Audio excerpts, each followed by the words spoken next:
So far in the previous modules we have been talking more about the climate responsive building, building envelopes. We talked about the heat transfer, we talked about thermal comfort, we also talked about thermal adaptation, design of shading system, properties of glazing systems.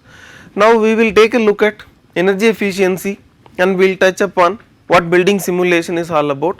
As a part of this particular course, I may not be able to exhaustively give you hands on tutorials on simulations, but I will introduce you to the concept of energy efficiency and how do we compute energy efficiency and simulate. What is the basic concept behind building simulation, what are the various tools available, where to apply and how to apply. You will be getting a basic idea about these things. Primarily I will be covering energy use and energy efficiency in buildings, type of simulation tools, and I will be giving you a demonstration of one of the leading energy simulation tools. We will be looking at it, the quick demonstration will be provided. Before getting into energy and energy simulation, we use energy primarily for comfort conditioning, that is first thing.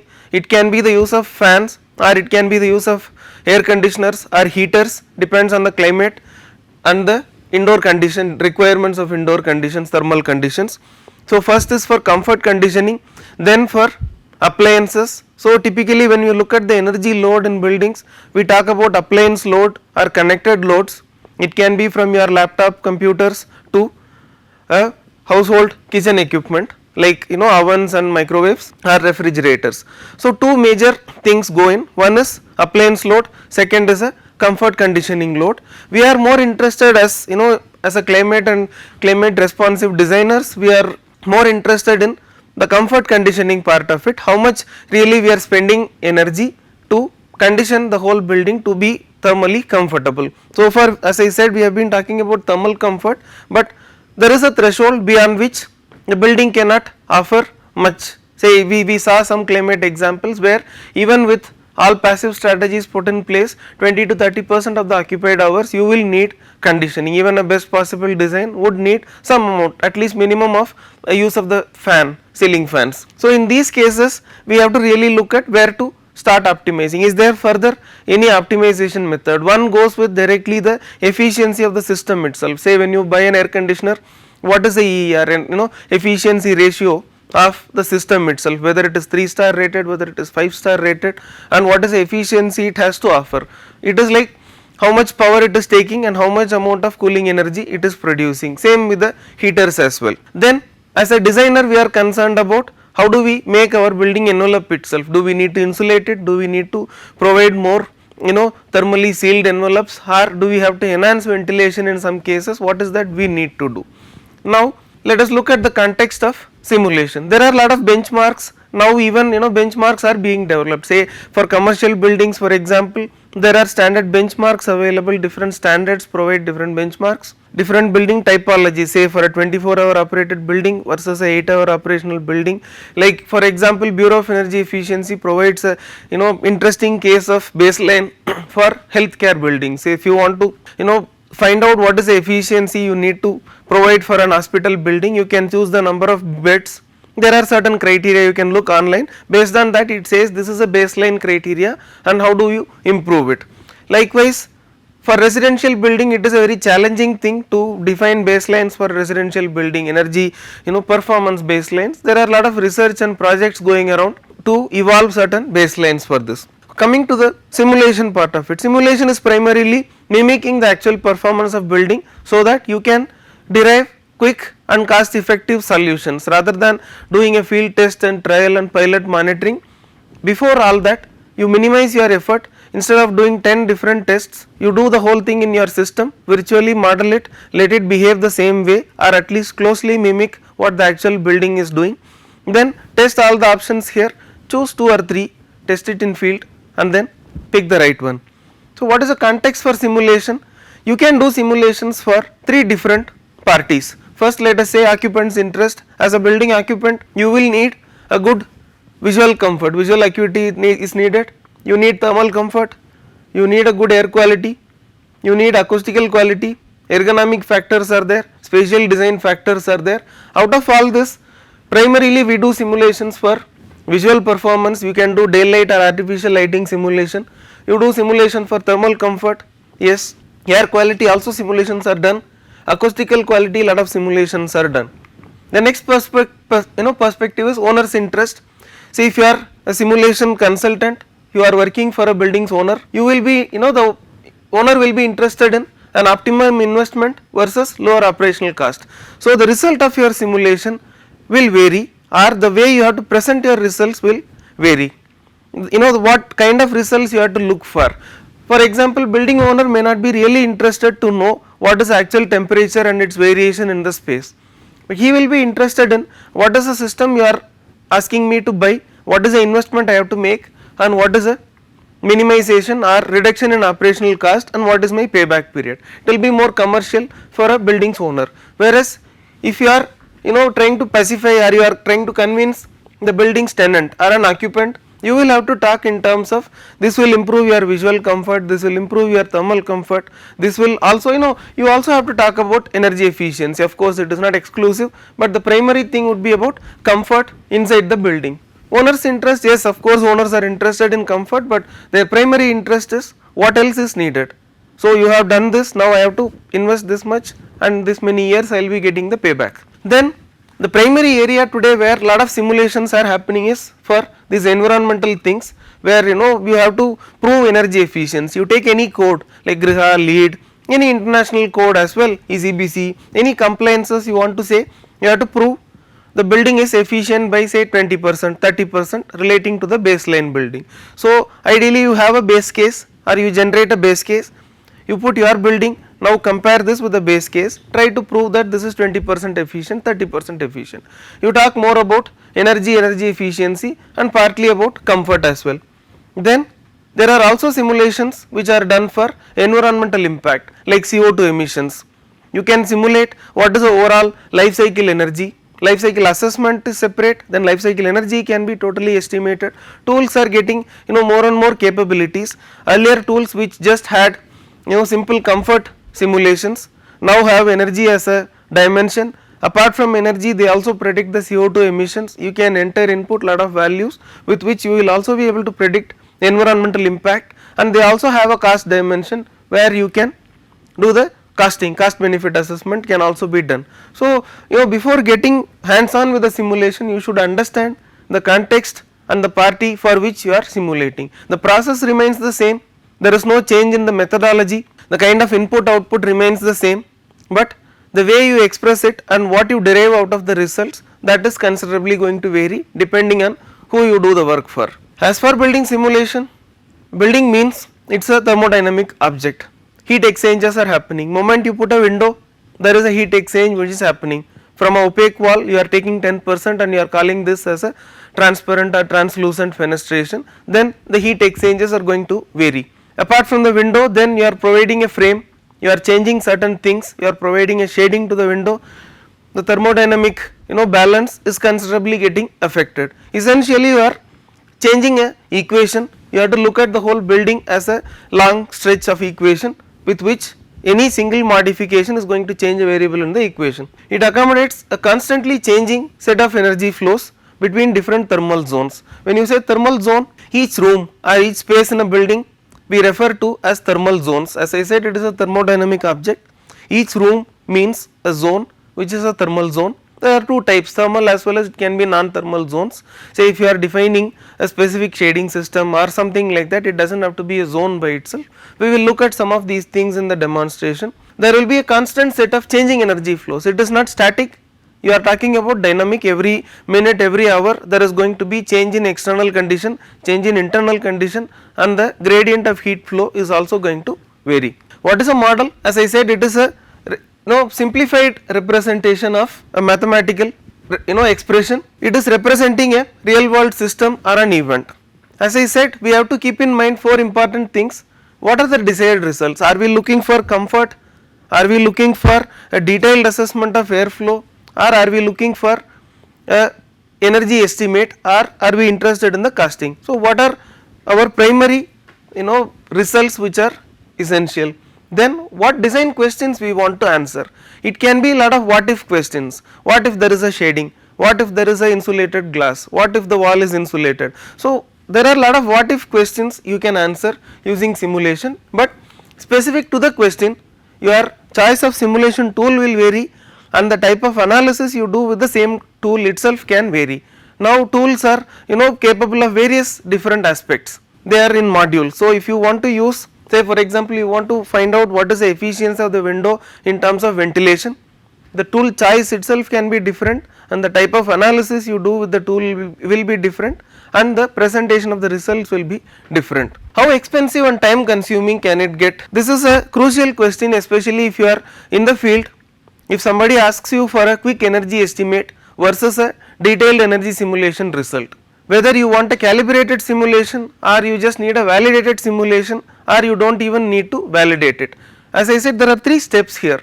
First is a very rough estimate of energy. If somebody is asking, I have a 1000 square foot building, single story building, there is a large space, office space, I need to find out what is the efficiency of a particular system, insulating it, not insulating it. So you do not have much estimate, you just know the climate, location, you know the space and the type of occupancy. So with that you can derive a very rough estimate, but it will not be any closer to the actual performance data, but still it is an apple to apple comparison. You have the base case, you have the predicted case, more or less you can say there is 5% efficiency, 10% efficiency. The next level is a validated simulation. You will need an actual number of same building or a similar building type, then you can say the predictions are more or less valid. If the actual number is 1000, I am getting somewhere between 900 to 1100, so there is a little bit of say 10% variation in the prediction accuracy. You are kind of validating the trend, summer to winter to monsoon, how the trend in energy consumption or comfort or temperatures vary.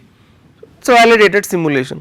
The third is calibrated simulation, where you have an actual building, this is running, you are trying to help the facility manager to improve the efficiency of the building, you are getting real time data continuously, it is getting fed into the system. Now you run the simulation, you kind of tune the simulation tool to predict as closely as possible the actual results. This is a process called calibration. So you are calibrating the whole model to predict as closely as possible to the actual system, then you alter various possibilities, it can be building insulation, it can be change of operation procedures, anything like that, addition, introduction, deletion of certain features, then you find out what is the impact of it. The last thing, how to communicate the information. Lot of people do simulation, there are lot of software tools and each tool also customize and give you a report. If you say print report, any leading tool you take, you can finally after simulating you can say print a report, it will customize and give you a standard format template in which all the results are sequentially presented. But is that exhaustive thing is what we need, or we just need 1 or 2 aspects of it which needs to be highlighted. So what information you pick from the whole simulation, after you simulate you will find that you will have an ocean of, you will be having an ocean of data. So what kind of information you pick from that and how do you communicate it? You have to do certain post processing, the thing called post processing is very crucial in the success of simulation results. Typically you will get certain breakups, like what is the HVAC load, this is like comfort conditioning load, then what is the lighting load, what is the equipment load, and within that you can get certain segments. So if you want to do energy efficiency, first thing you need to do is find out in which area you are working on. Say let me give you an example, total equipment load is this, imagine this is an office building, you have computers plus printing and reprography machines. If it is around 30%, you may not have very big control on these internal loads or kind of connected loads. Yes, to certain extent you can advise that you can minimize it, but this is not the field where you have a direct control on. You will have control on 2 things, one you will have control on the comfort conditioning side, number 2 on the lighting loads. So for example change of one light to the other light, say from a fluorescent light to CFL or to LED lights, then you will say 5% reduction in the lighting load, 10% reduction in the lighting load, or introduction of a sensor, an occupancy sensor or a light sensor, daylight sensor, where it controls on off or dimming control is provided, then you will say I have minimized the lighting load in this kind of to this much amount of magnitude. Then you take a look at the HVAC load. HVAC load is partly due to the building envelope, partly due to the internal occupancy, internal loads we call. then it also depends on the efficiency of the system. So, in 3 contexts you can do. So, in case you are working on building envelope, you have to optimize the envelope itself, the choice of software and the kind of results you need to pick from the same tool can be different, while if you are interested in the internal loads, the choice can be different. If you are interested in the equipment side of it, you want to model the fans and pumps component to component, the choice of tool or the level of detail you work in the same tool could be considerably different. There are different software tools available. You have, today it is pretty nice that you have exhaustive tools for daylight and artificial lighting modeling. You have CFD tools, fluid dynamic tools for airflow modeling, both air conditioned spaces as well as naturally ventilated spaces. Then you have tools for building component level analysis. For example, if you want to estimate the U value or heat transfer, for example, through a frame, then you have a specific component tool through which you can assess how much heat gets transferred through a building's frame, or you want to assess what is the airflow distribution through a particular diffuser. So, specific component level you can analyze. Overall HVAC analysis, you have lot of tools today. Then building thermal analysis, heat exchanges, 1 dimension, 2 dimension or 3 dimensional or whole building simulation tools are also available. There are today few leading packages which give you combination of these modules. You can buy certain modules, or they will give you all the modules you can use, or you do not have to use certain modules. Some of them are custom made. As I said, there are specialized component tools. We have to quickly take a look at them. For example, as I said, calculation of heat flow through frames, the crucial thing, it is a weaker link. We have things for the whole building, whole wall things, but again if you have to get into the details of the frame, for example, you can have a specific tool, set of tools are available through which commonly used is a tool called THERM, where a detailed frame model can be made, indoor outdoor conditions can be set. It is not a whole building thing, it is just a element or component modeling tool. Then you can also model thermal bridges, 2D heat transfer through window, wall interfaces, the junctions, joints can be modeled, airflow models can be built, fenestration systems can be modeled. So, it depends on the level to which you have to work on. To give a overall picture, in the site level you have certain tools, then in the building level you have cooling efficiency and a quick estimate can be made. Component level, to the level of glass frame, specific assemblies you can model. You can have tools for energy efficiency, overall split up can be given, or indoor comfort modeling in terms of airflow, in terms of thermal distribution, radiation or lighting levels, acoustic calculations, anything can be modeled, or overall operational efficiency and environmental impact. You can choose, pick and choose tools that you actually need. A general overview of the process associated, the first thing starts with the database. If you have to do a good modeling, the best practice is to first develop a data set. You need 3 different types of data. First is a material data.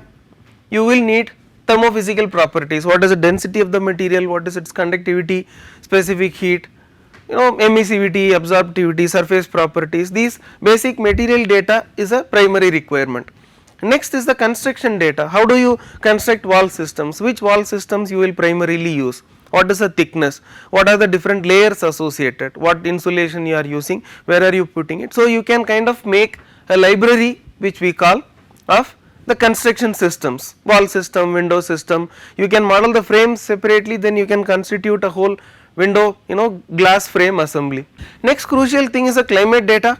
You can generate your own climate data, or for standard specific major locations in any country, say if you take India, around 30 to 35 locations you have weather data easily available. Weather data I mean, or climate data I mean, an hourly data. Most of the software tool, detailed software tools will require an hour to hour weather data, 8760 hours for the whole year. The weather data is required. Some standard data are available, or you can also develop your own weather data sets. The next step is, so once you have the database, you have a library from which you can pick. Next will be the composition of the model. So, first you need the basic drawings, physical dimensions and drawings are needed. Some tools allow you to import the drawings. Some of the tools you will have to model it from scratch, from coordinates you have to start modeling. So, you need a basic geometry, you need the attributes, which sides are exposed, which is used, which is not used. Then the construction details can be picked from here. Important thing is the operational details. How many people are there, when are they using the building, whether they are opening closing the windows, they are operating the shades, what is the set point temperature, is it remaining whole through the day, is it remaining the same, or are they modifying it. So you are starting to put in equipment, you are starting to put in occupants in the virtual model. So occupants, lighting, equipment, and how things get modulated with time. You can feed the schedules very clearly. Then it goes to developing shading systems, then putting sensors. If there are certain sensors where things will be controlled, is there a lighting sensor, is there a temperature control, it can be modeled. After this, there is an option, if you are really going for an airflow modeling or specific software where you are also taking a naturally ventilated airflow, then you have to define something called a flow connection. It will involve nodes and connections connected through components.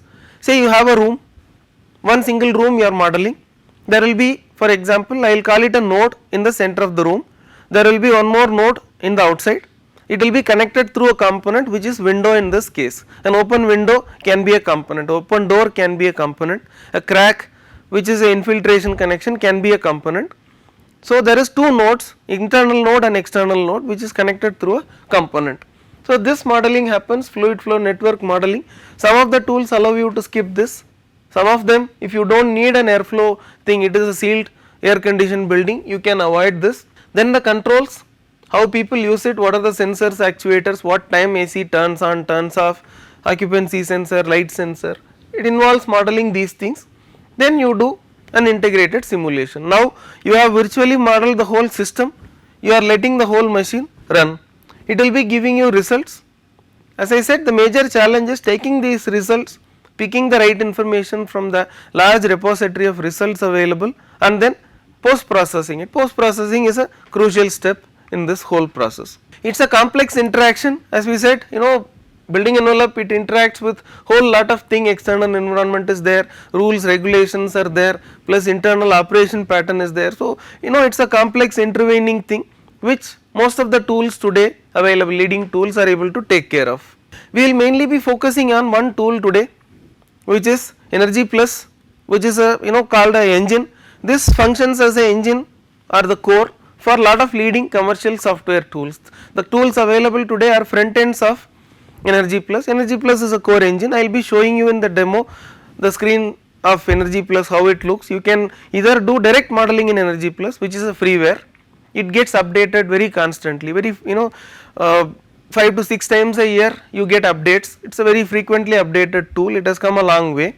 It helps you model heating, cooling loads, lighting loads, ventilation you can model, and other energy flows can also be modeled. Newer versions of it allows you for cost based modeling. You can also get certain environmental quantities, CO2 emissions, etc. can be obtained. This is a basic core. Lot of leading commercial softwares take this EnergyPlus as a core. Either it can be standalone or there are cloud based tools, but the front end, commercial front end is sold to you. It has a simulation manager, it has a basic heat mass balance simulation, then you have a building description, then you have the calculation result. This is a engine, core engine. You have commercial front ends which will interface with it. The basic advantage you get is EnergyPlus does not have a very good graphic interface, you have to go with numerical inputs one by one, whereas these third party tools have graphic interfaces where they kind of pre-built libraries are available, so you can pick and choose. It is very simple, more or less simplified approaches, that is where you are that is what you are actually paying for. Lot of tools are available starting from SketchUp, you have Open Studio. If you have SketchUp you can directly use EnergyPlus, or there is a tool called Open Studio with which it tags EnergyPlus along, so you do not have to spend really a lot of money to model or do energy simulation. Then you have leading tool DesignBuilder which is available, which is also getting revised quite often. Lot of templates, libraries are available, it interfaces well with EnergyPlus. Then Ecotech also interfaces, but you do not find much updates for recent EnergyPlus version. Every time there is an upgrade in EnergyPlus, these tools also update themselves so as to tag with it more accurately. We will now go to the demo of these software tools. Couple of them I will be demonstrating. I will be primarily looking at EnergyPlus. I will show you what is the interface looking like. then I will be showing you how design builder software tool looks like and what are the major components and how do you what is the interface and how to work along with design builder. Now we will take a look at EnergyPlus, which is one of the core engines that I was mentioning about. There are 2-3 other things. The other commonly used core engine is ESPR, that is Environmental System Performance by Research. It forms the basis basic core for software tools like IESBE. Now we are looking at EnergyPlus, which forms the core engine for Open Studio, which tags with SketchUp or Design Builder.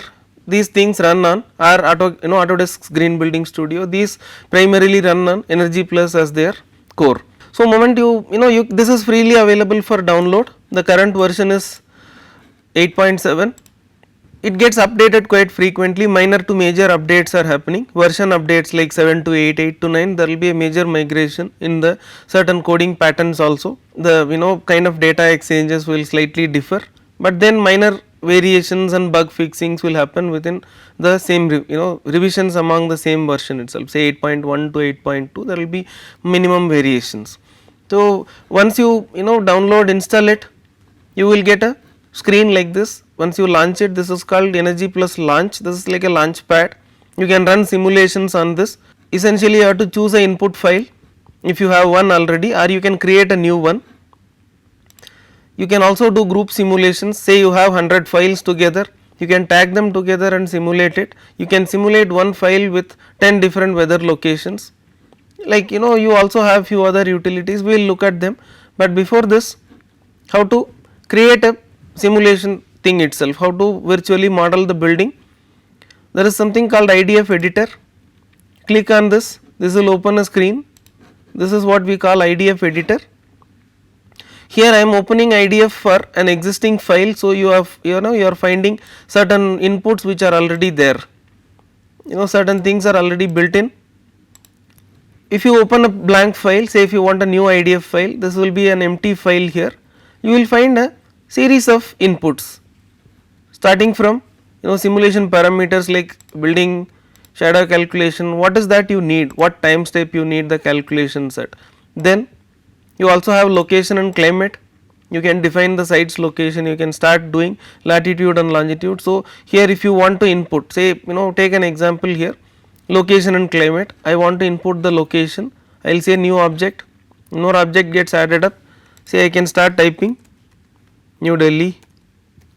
Then I will give the latitude, longitude here. I will start entering the values one by one. Time zone I have to enter, elevation I have to enter. Everything is manually. You have to be feeding it. Similarly, the next thing would be the schedule. What type of schedule, when people are coming, what is a daily morning to evening hourly schedule, what is a daily, how many days a week people are working, how many weeks in a year, what are the holidays, what is a working pattern basically. So you define, this is like defining library, like we discussed in the earlier methodology. First we are sort of defining the whole setup. We are saying this is algorithm I want to use, what is a kind of heat transfer algorithm. Say there are different types here, you can choose whichever which is more appropriate. Then comes defining the library in terms of location and climate, the site conditions basically including the ground reflections, what is the terrain and all that. Then you can define the schedule library. Then the construction element library, you can start defining the material. So you can say the name of the material, say now say let us say it is brick. What is the roughness, what is the thickness of the material, what is the conductivity, density, specific heat, thermal absorption. Some numbers you will find are pre-built, you can modify them as you want. Then you have window components, you can define roof, vegetation, you can define air gap. Each and everything as you look at it goes by defining in terms of numbers. It is like filling up a huge Excel sheet. Then you can define your construction. So you have a pre-built set of material. I have brick, I have plaster, I have say insulation layer. Then now I can define construction, saying the layer 1 is say external finish, then there is a plaster, then there is say insulation, then there is brick, then there is internal plaster. So I can define it layer by layer. You do not have to calculate the overall property, that it will do, but you will be defining layer to layer. Then comes to defining the geometry. You will be defining zone by zone. If you look at this, you will have to define the x origin, y origin, z origin. So, it is essentially like a coordinate system, a very old graphic editing tool kind of thing, where if you are more comfortable, if you have the coordinates, if the building is relatively simple, you can simply get typing these numbers, you will still have a foolproof system software which is giving you good results. Element by element you can define, then shading definitions can be done. It goes all the way up to defining the whole HVAC system itself, starting from coil, starting from fan, pump, motors, everything can be defined here, heat recovery system, what types. It does not mean you have to fill all these parameters, like we saw the earlier example which I had opened, not all the blocks are filled, some of them are left empty. The software still allows you to leave certain things which you do not need to be unfilled, you do not have to fill anything, they have filled a few things, they have left certain things open. This is where you have to act smart, saying what is my required or desired result and what am I really modeling, where am I detailing. If certain detail is not required, I would suggest you leave that blank, do not attempt to it. Certain things are essential, only do that, and what is relevant to you. Accordingly, even in HVAC system, some of them are left blank here, they have a thermostat settings, they have a connection loop. Then finally you define what are your output variables that you are requiring, what are the sets of output. Say here they have asked for outdoor air summary, zone temperature summary, mean radiant temperature, system sensible cooling energy, heating energy, like they have asked for 7 different results. You can also have energy meters, how much is the energy consumption. You can also do costing, you can do life cycle cost assessment here, you can input the currency variables, you can include the tariff, you can include certain LCC related terms, then you will be able to get what is a payback period as well. This computes things. It also has parametric things, you can define a logic, you can set a defined set of conditions, then it will be doing a parametric iterative simulation. Now this is EnergyPlus. Once you are done with modeling it, you can choose a weather data. I am not modifying it much, you can simply say simulate. To close this, I am not saving any changes, just saying simulate.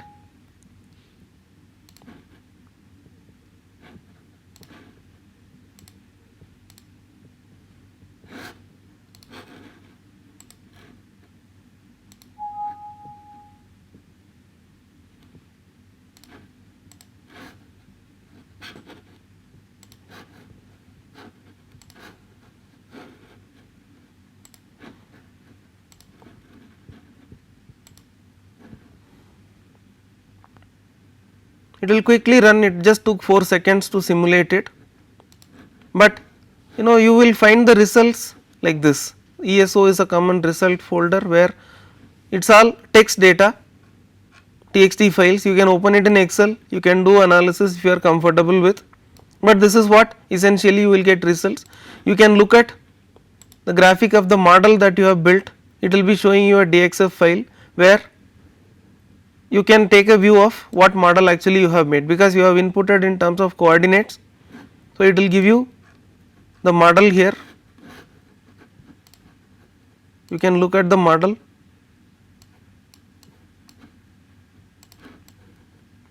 this is what is the model that we were simulating, 4 zones are there, certain fenestration components, and you will be able to see your results. Now let us take a look at DesignBuilder, which I said is a front end, commercial front end of EnergyPlus. Now this gives you a much more flexibility and ease of use in terms of modeling. I will quickly create a new file. I have taken Delhi as a weather file. There are lot of built in templates. You can choose one of the templates or you can go for a blank template. You can do types of analysis, it can vary. So let me quickly create a file and show you what is inside this tool.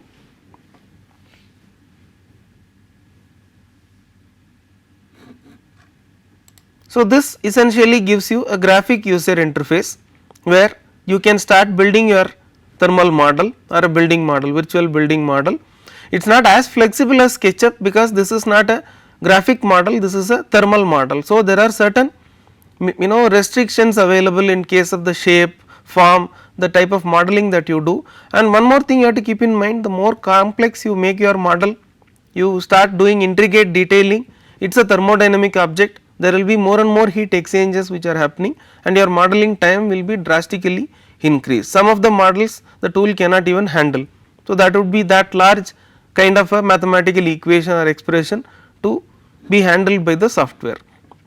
Here actually you have a basic thing, if you want to start modeling a building, you simply say add a new building, again it will take you through a series of templates, what type of considerations, what are the default data, what is it an office building or is it something else, what type of construction, everything as I said is a pre-built template. You can actually build your own template before starting to model, or you can start the model then tweak around with the templates. It will customize and give me a quick template on which I can do further modeling. It is preparing the building data, assembling all the libraries, because as such I have chosen the building type, what is the construction type, etc. So, here I have the height, it is a extruded shape, I can simply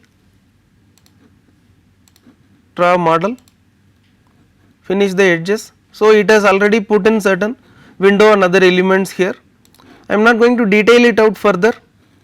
So, this is the model for your information, different levels are available, first is a site level, then this is a building level, this is where we are, then if you go to the block level there will be different zones. So, now there is only one zone, so the zone level this is further in detail. If you click on the zone further you can access the roof, this is a floor, this is a roof, wall. If you want to edit further in the wall you can reach out for the window accordingly. Right now it has taken a template, it has fixed the windows, it has spread it through. Now you can start editing the libraries which you have already defined. You can have the activity library where you can edit, you can have the construction library where you can edit materials, this is construction, then the materials can be edited. Then there is a opening library in which the glazing frame systems can be edited.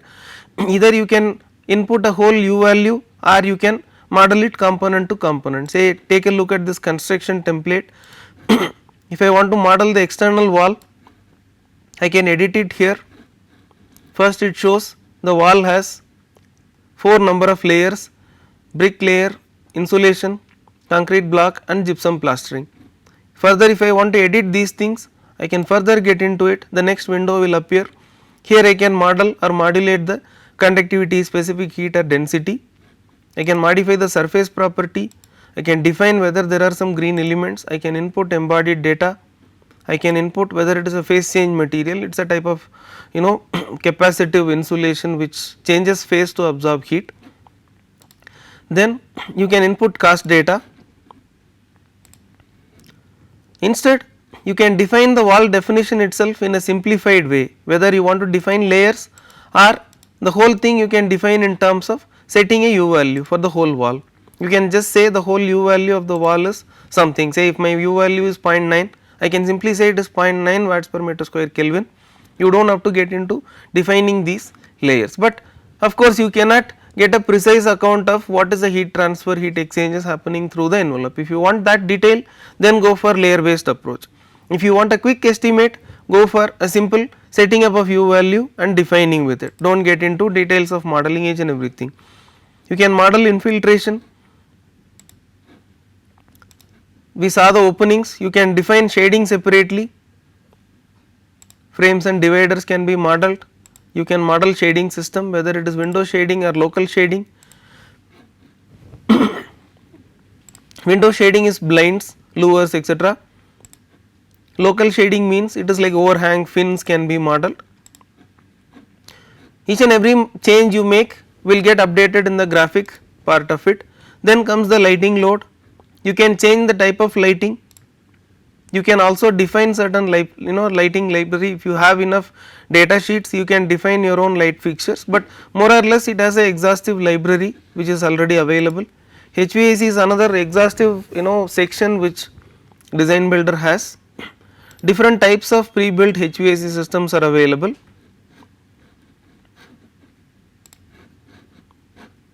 Starting from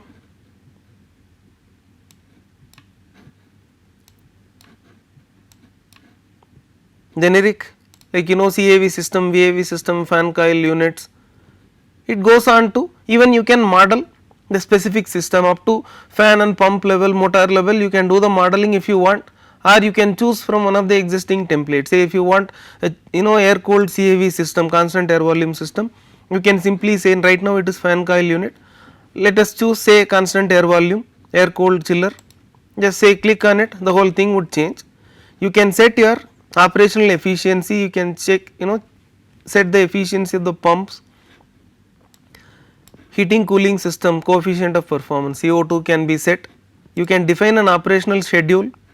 You have a series of schedules which are already available. If you want to modify, you can modify. Again, there are different types of modifying it. You can modify it like a detailed schedule or a day schedule or a compact schedule. It depends, the kind of level of detailing varies. You can also define set temperatures. At what temperature AC is on, AC is off.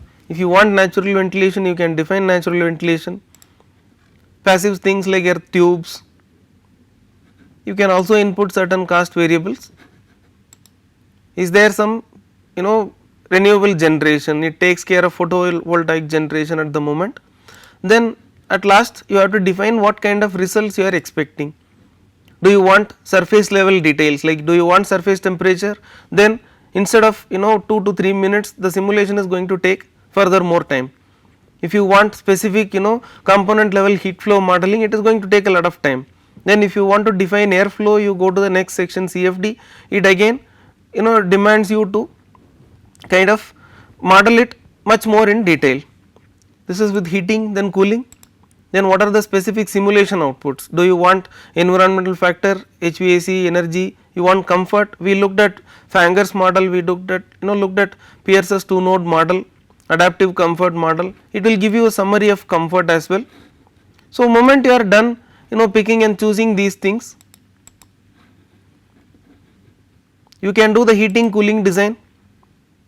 It will give you a quick estimate, like this is like your single number calculation. This is not a dynamic simulation, it is a quick estimate of what is a heating cooling load.